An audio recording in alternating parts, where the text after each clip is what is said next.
ABSUखौ सालायगासिनो दं दाबो ABSU स्टाइलावसो सरकार सालायाखै बिसोरो ABSU स्टाइलावसो ABSU सालायगासिनो दं।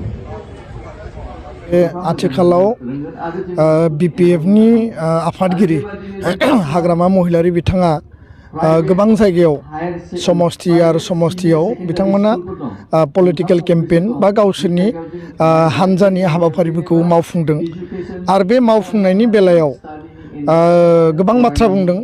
बिनि गेजेरावनो दुलाराय बर' फरायसा आफादखौ हानहरनानै बिथाङा बुंदों जे एबसु अफिसनिफ्रायनो आथिखालनि बिटिआरनि काउन्सिला सालायजागासिनो आरो एबसु स्टाइलावनो प्रमद बर' बिथाङा सरकार सालायदों आरो एबसुखौ लानानै गोबां माखासे बाथ्रा बुंदों। दा बे बाथ्राखौ लानानै आङो स्पष्टयै बुंनो नागिरो जे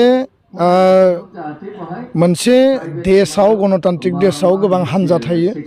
बेयाव रुलिं आरो अपोजिशन सरकार सालायग्रा आरो बिरोधी दल थायो आरो बेयाव सरकार सालायनाय आरो मावफुंनायखौ लानानै गोबां तर्क जुक्ति आर्गुमेन्ट लजिक जायो। डेम'क्रेसिनि मोनसे सिस्टेम। नाथाय बेखौ मावनो थांनायाव एबसुआ माहारिनि आफाद फरायसा आफाद एबसुआ बयनिबो थाखाय जातिनि मोनसे सम्पद। बे रावनिबो कुनु व्यक्ति सम्पद नङा। दा एबसुखौ लानानै बिथाङा जि कमेन्ट होदों बेनिफ्राय बिथाङा गोजानाव थानांगौ आरो एबसुखौ पलिटिकल केम्पेनाव पलिटिकल इन्ट्रेस्टनि थाखाय पलिटिकल पार्पसनि थाखाय कुनु जाहाथे एबसुखौ लानानै कमेन्ट होआ।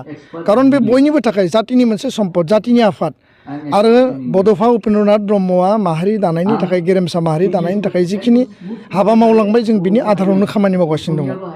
2003 आरो 2005 मायथाइयाव जेला बिथाङा इन्टारिम काउन्सिल सालायदोंमोन जेला बिथाङा बिटिसि सुक्ति खालामदोंमोन आरो 2005 मायथाइयाव जेला फार्स्ट इलेक्सन जादोंमोन बिटिसिनि दुलाराय बर' फरायसा आफादा बिथांखौ मदद होदों आरो दुलाराय बर' फरायसा आफादाव दिनै प्रमद बर'आल' खामानि मावाखै।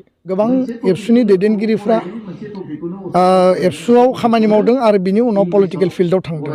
दा बेखायनो सोरखौबा टारगेट खालामनो थांनानै एबसुखौ बोना लाबोनानै अपिनियन होनायनिफ्राय बिथाङा गोजौआव थाङा मोजां आरो बे खामानिखौ बिथाङा जाहाथे मावा।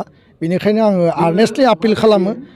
राजनितिक भाबै बिथांमोना मा प्रग्राम खालामदों मा हाबाफारि खालामदों जोंहा बिनि सायाव बुंनो गोनां गैया। खिन्थु पलिटिकेल केम्पेन माने नोङो राजनितिक भाबै हाबाफारि लानायाव एबसु आफाद बा बे पबित्र संगठनखौ जाहाथे कुनु कमेन्ट होआ बेखौ लानानै आङो दिनैनि बे मिडियानि गेजेरजों बिथांखौ आङो खावलायदों आरो जुदि बिथाङा नेक्स्ट आरो जुदि कमेन्ट होबावब्ला जोङो माखासे खोथा साननो बाध्य जागोन।